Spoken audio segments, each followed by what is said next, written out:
여러분 반갑습니다. 오늘 여러분들과 같이 나눌 그 은혜의 주제는 하나님에게 시간을 투자하자는 겁니다. 시간은 금이라는 말이 있습니다. 시간은 이렇게 사실 지나고 보면 소중합니다. 현재는 내가 시간이 소중하다는 걸 잘 모를 때가 있습니다. 그런데 지나고 나면 그때 그렇게 했어야 되는데, 그때 시간을 아껴서 이걸 했어야 되는데, 이런 후회가 될 때가 참 많습니다. 저도 물론 그렇습니다. 자, 오늘 빌립보서 3장 8절로 10절 말씀을 먼저 소개해 드립니다. 또한 모든 것을 해로 여김은 내 주 그리스도 예수를 아는 지식이 가장 고상하기 때문이라. 내가 그를 위하여 모든 것을 잃어버리고 배설물로 여김은 그리스도를 얻고 내가 그리스도와 그 부활의 권능과 그 고난의 참여함을 알고자 하여 그의 죽으심을 본받아. 사도 바울의 고백입니다. 바울 사도는 당시 엘리트 중에 엘리트였습니다. 그는 금수저를 입에 물고 태어난 사람입니다. 그런데 그는 가문도 배경도 출세도 권력도 돈도 그야말로 모든 것을 배설물로 똥으로 여겼습니다.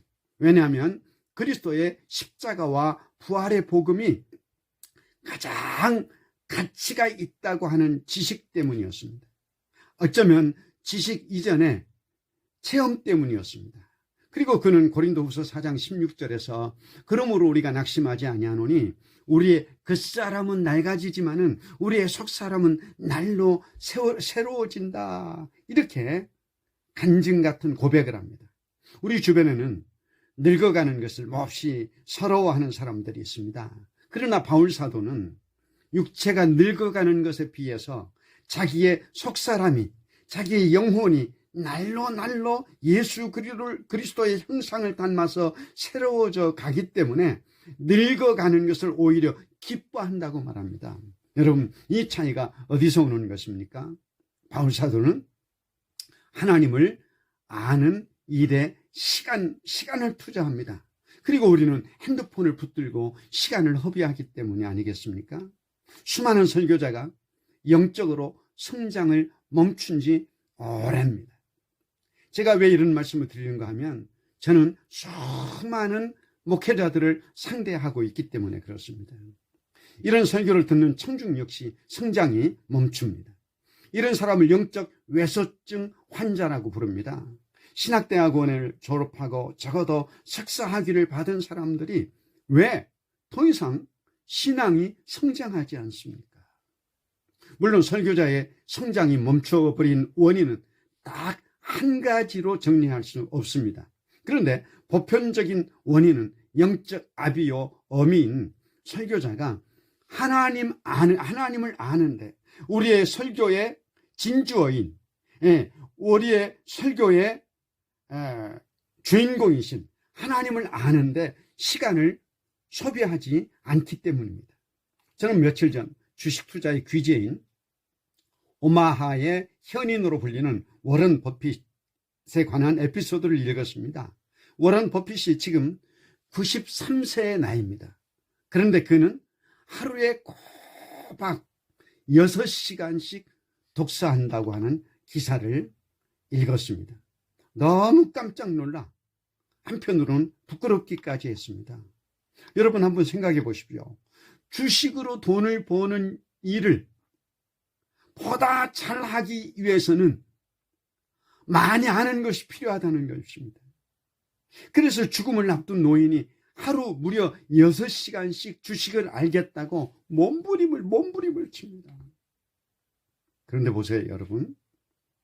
우주의 창조주이신 여호와 하나님을 아는 일이 직업이라고 할 수 있는 설교자들이 하루에 성경을 얼마나 읽고 하루에 경건서적을 얼마나 읽고 기도를 얼마나 하고 있습니까?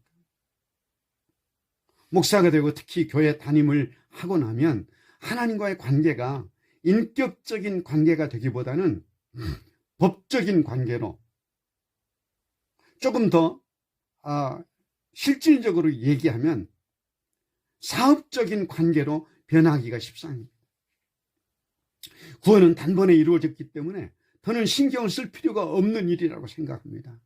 그러다 보니까 따르고 본받고 경배해야 할 살아계신 주님을 알기보다는 사역과 자기에게 관련된 일이 우선순위의 맨 앞에 자리를 잡습니다. 그러나 설교자의 강함과 약함은 하나님을 아는 살아있는 산 지식을 얼마나 체험하는가에 달려있는 줄로 믿습니다.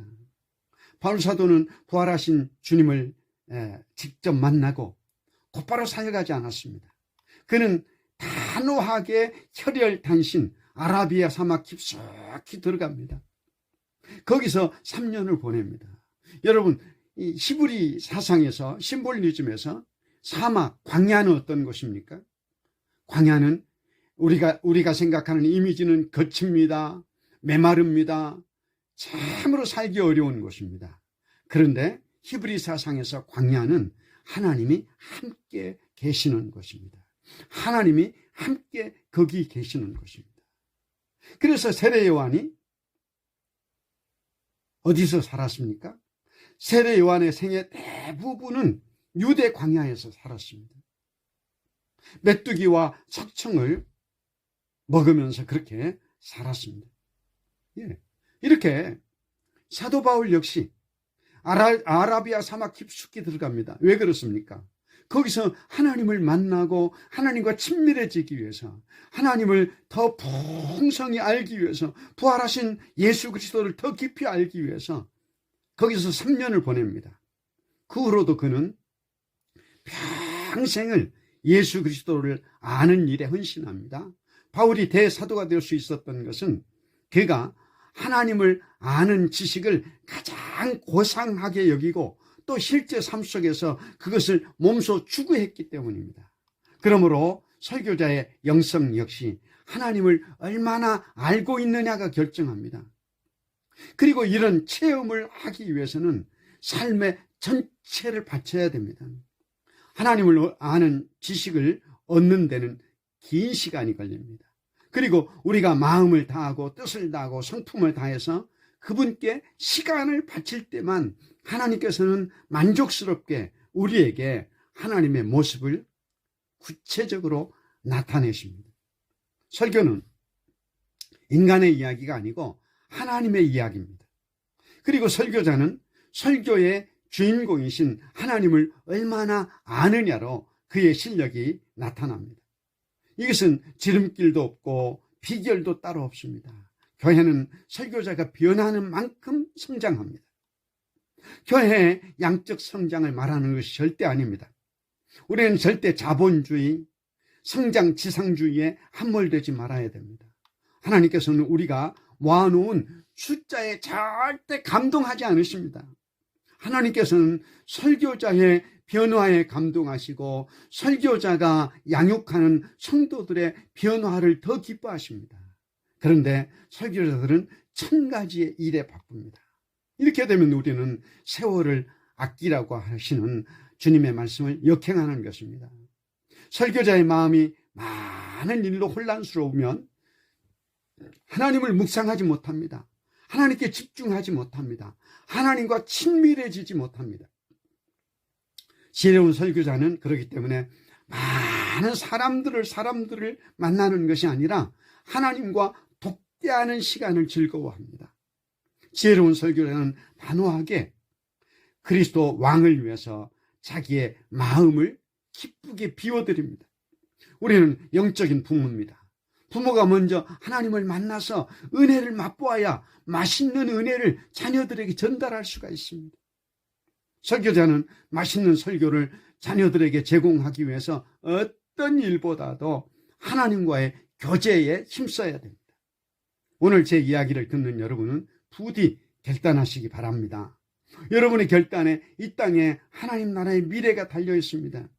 우리 함께 하나님과 친밀해지는 일에 시간을 투자합시다. 잠깐 생각이 나서 말씀드립니다. 저는 낮에도 그렇지만은 저녁에는 밥숟갈 떼자마자 저는 서재로 들어옵니다. 그래서 거의 전 밖에 나가서 기웃거리지 않고 잠잘 때까지 오직 서재에서 제가 성경을 읽고 그리고 기도하고 경건서적을 읽으면서 그렇게 하나님께 시간을 집중하려고 노력합니다. 여러분, 다시 한번 간곡히 부탁드립니다. 하나님과 친밀해지시면 예수님께서 너희는 나의 친구라고 하시지 않았습니까? 그 친구에게 주님이 찾아오셔서 친구의 목회를 도와주십니다. 그리고 천하보다도 귀한 영혼을 살리는 일에 주님이 기쁘게 모든 것을 쏟아 부어 주십니다. 여러분 감사합니다. 사랑합니다. 또 뵙겠습니다. 아멘.